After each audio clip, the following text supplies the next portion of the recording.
I didn't start looking for routines because I wanted to optimize my life. I started because I was struggling to function. I live with anxiety. I still have a hard time going out, especially when I have to meet new people. It's been almost 5 years since I've been able to drive. My world got smaller, and unpredictability started to feel less like a normal part of life and more like a constant threat. That's when routines stopped being a self-improvement idea and started feeling like survival. So, I began searching for the best routine, the most effective schedule, the science-based way to structure a day so I could finally feel steady. As I've shared in past videos, I'm a big to-do list person. I like knowing what needs to be done. I like expecting no surprises. And I really like checking things off. Completion quiets my nervous system in a way few things do. But I also struggle with sticking to a routine. That's the part people don't always talk about.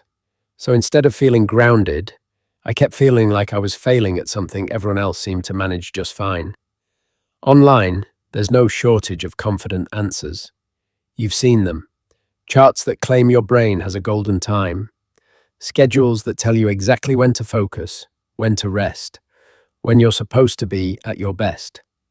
Many of them are framed as neuroscience-based and backed by doctors or researchers, which makes them sound convincing. But when you listen carefully to people who actually work in those fields, the tone is very different. They're cautious. One point comes up again and again. There is no single routine that works for everyone. Brains vary too much. Genetics, age, sleep, stress, trauma, health, life history. These aren't minor variables.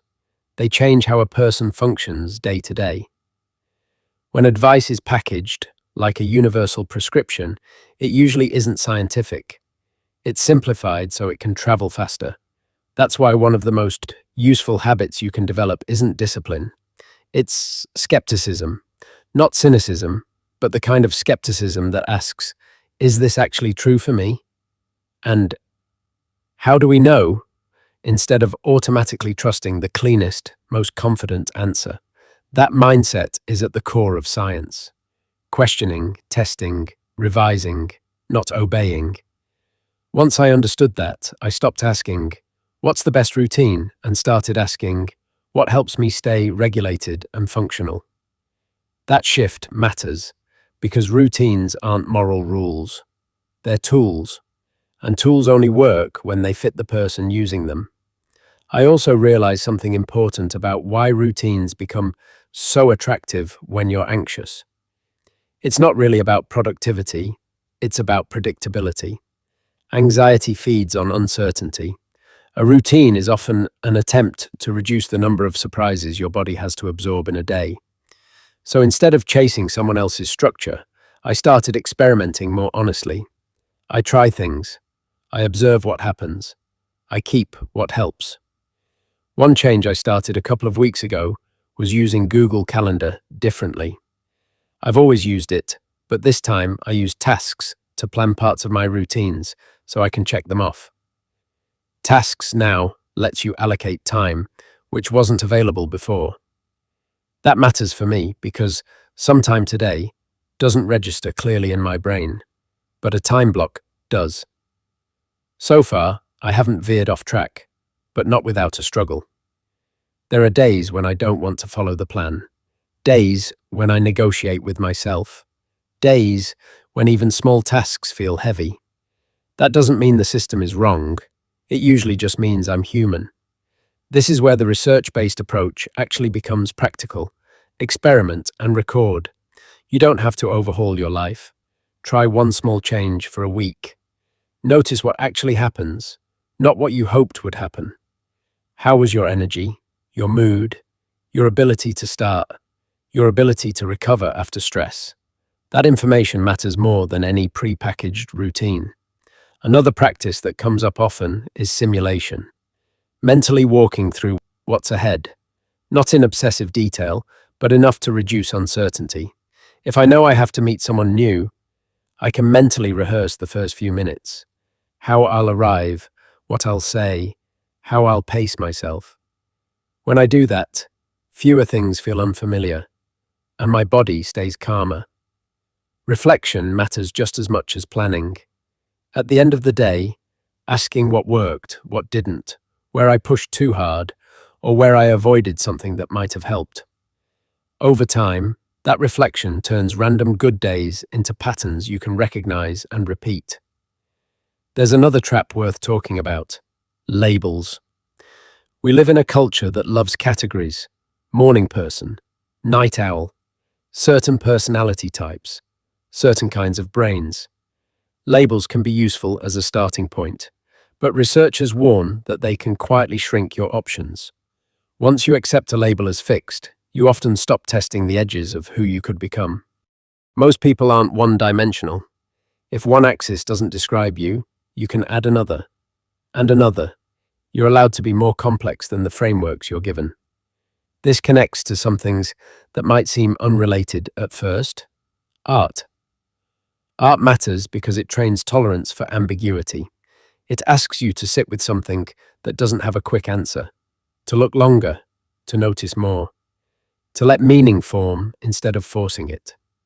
That ability, staying present with "I don't know yet," is a form of cognitive strength, and it matters even more now. We live in a time of instant answers, polished answers, statistically most likely answers.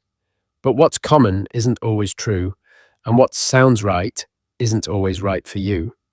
If you outsource your thinking too quickly, whether to viral routines, experts, or technology, you lose the most important part of the process: developing your own judgment. Which leads to what might be the most important point of all: your own language matters. If you only use other people's frameworks, labels, and routines, you end up living inside someone else's interpretation of what a good life looks like. What you actually need are your own words for your own patterns, your way of describing what steadies you, what drains you, what helps you recover, what makes you spiral, and what makes you feel safe enough to move forward. Neuroscience can't give you a perfect routine, but it can point you toward a better method. Question, confidently delivered, one-size-fits-all advice.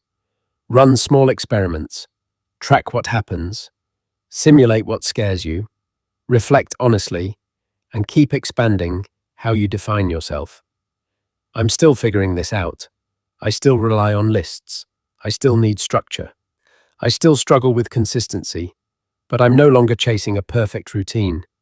I'm building one I can actually live with, based on my own data, my own reality, and my own words.